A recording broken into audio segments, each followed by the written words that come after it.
I'll admit it, this took a bit. There's so much to this story that I couldn't cover in the time frame that I placed myself on. I will say, I really enjoyed this story. A lot of intrigue, an interesting power system, and a plan to change fate. It's also getting a physical release at some point. This is Golden Mist by the talented, charismatic, and influential RedFManga.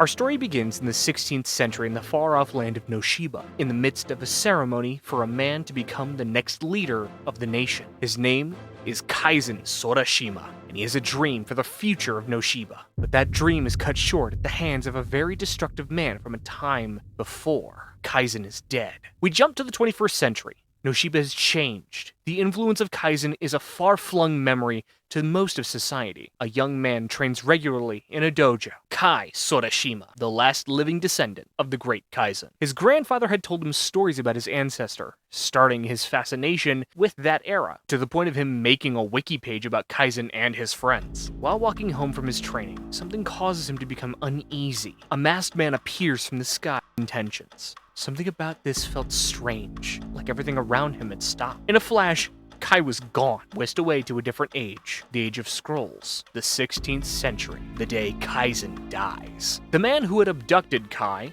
is named Jiken, and he has been trying to prevent Kaizen's death for some time now. But as he tries to explain his actions and the reason for Kai being here, Jiken is ripped back into the space outside of time, forced to watch as the events unfold. Shortly after Jiken disappears, Kai is accosted by someone Kai eventually recognizes, a member of Kaizen's team, the Golden Mist. Title drop. The members are as follows: Raiden Michido, Yiri Mitsuko, Saikyu Tsuki, Hana Oritsu, and their vice captain, Ichi Tamashi. They're here to ask Kai a question. Why the hell do you have Kaizen's aura? Explaining is pointless. Who would believe he's from the future and he's Kaizen's descendant? But he tries it anyway, and fails, getting punched by Raiden in the stomach as he uses a technique called Dragon Core. I want to take a moment to talk about the art. Since this is a battle shonen manga, the fights need to be clear and focused, which Red does fantastically here. Each pane of combat and physical conflict is easy to read, and I know exactly what's happening. When I read One Piece, I felt like the fights were too muddy and jumbled to tell what was going on without rereading the pages several times over. It's a good feeling to have clear direction. Mad props, man. Another thing is fights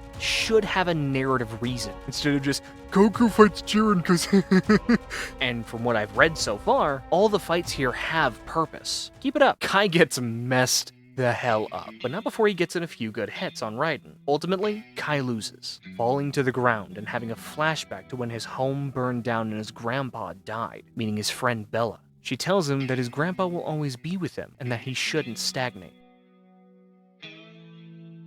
So I'm gonna ask again.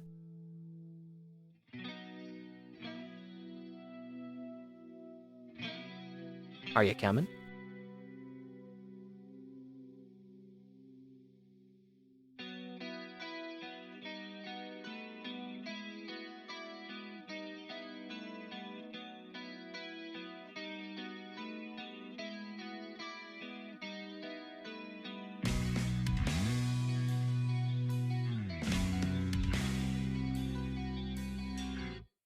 Yeah. And he gets back up. Let's go! With the memories of his friends and family, giving him the strength to push forward and do what he believes he must do to change fate. Now read in a golden energy, he's ready for round 2, and Raiden is more than happy to oblige. Ichi, on the other hand, thinks that was more than enough, especially since Raiden had busted up the surrounding buildings in their fight. The Golden Mist decide to take Kai into custody at the palace. As they move, we get a glimpse of what's happening at that very moment. Kaizen lives.